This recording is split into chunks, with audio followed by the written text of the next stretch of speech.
बघितलं का या दोघींच्या चेहऱ्यावरची खुशी. तर आज होती रंगपंचमी, त्यामुळे दोघी जणी खूप खुश होत्या. सकाळीच मला पिचकाऱ्या काढून ठेवायला लावल्या आणि इथे बघा बाबांना कलर आणायला लावले होते. कलर आणले, त्यानंतर त्यांना असे मिक्स करून दिले. लगेच पिचकारीमध्ये कलर टाकून दिले आणि इथे सुरू झाली यांची रंगपंचमी. तर आज ना सकाळीच या दोघी जणी खूप लवकर उठल्या होत्या. सकाळी लवकर नाश्ता वगैरे करून घेतला आणि म्हटलं आता आम्हाला रंगपंचमी खेळायची, त्यामुळे रेडी झाल्या होत्या. आणि इथे बघा आता विरा रडते, कारण की परीने तिच्या अंगावर पहिले कलर उडवला होता आणि मग त्यामुळे तिला खूप रडायला येत होतं. म्हटलं मग तू पण उडवते तिच्या अंगावर. अशी आता यांची इथे रडारडी, काही रंगपंचमी सुरू झाली होती. आणि ते बघा आता विरा सुद्धा दीदीच्या अंगावर कलर उडवतीये. त्यानंतर मात्र तिची मैत्रीण आली, मग ती खूप खुश झाली होती आणि मग मस्त एन्जॉय करत होती. पुढे बघा हिची मैत्रीण आली माऊ, आणि मग दोघी जणी मस्त रंगपंचमी खेळा. बघा किती भिजली तरी पण अजिबात रडली नाही, कारण की तिची मैत्रीण आली होती ना.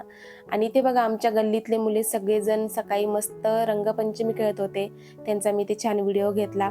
खूप एन्जॉय करतात मुलं आणि खरंच हे छान दिवस असतात ना. यांना बघून ना आज मला माझ्या लहानपणीची आठवण आली. आम्ही सुद्धा खूप एन्जॉय करायचो. त्यानंतर सकाळीच आमच्या आत्या आल्या होत्या, तर त्या ना फिरायला गेल्या होत्या. सगळे जे बुद्धिस्ट टेम्पल आहे तिकडे त्या गेल्या होत्या आणि तिथून खूप सारी शॉपिंग करून आणली होती.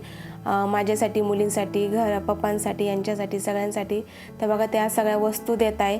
मुलींसाठी ज्वेलरी, माझ्यासाठी ड्रेस, त्यानंतर पप्पांसाठी पण वस्तू आणल्या होत्या आणि ते मम्मींसाठी हार आणला होता, तो इथे घालताय.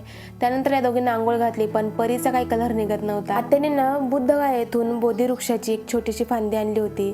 त्यानंतर बुद्धांची छोटीशी मूर्ती होती, ती हँडमेड होती, सगळं आणलं होतं. त्याची मी आधी पूजा करून घेतली. त्यानंतर आज होता वुमन्स डे. मुलींची इच्छा होती की मग आज पास्ता बनव, मग मस्त आमच्या तिघींसाठी ते पास्ता बनवला. त्या दोघींना आधी दिला, त्यांना खूप आवडला. त्यानंतर मी सुद्धा पास्ता खाल्ला आणि अशा पद्धतीने आम्ही आमचा वुमन्स डे सेलिब्रेट केला. तिघींनी मस्त छोटीशी पार्टी केली. त्यानंतर टीव्हीला व्लॉग लावले होते आणि तेच बघत मग एन्जॉय केला. तर असा होता आजचा दिवस. चला भेटूया नेक्स्ट व्लॉगमध्ये. तोपर्यंत सगळ्यांना बाय बाय.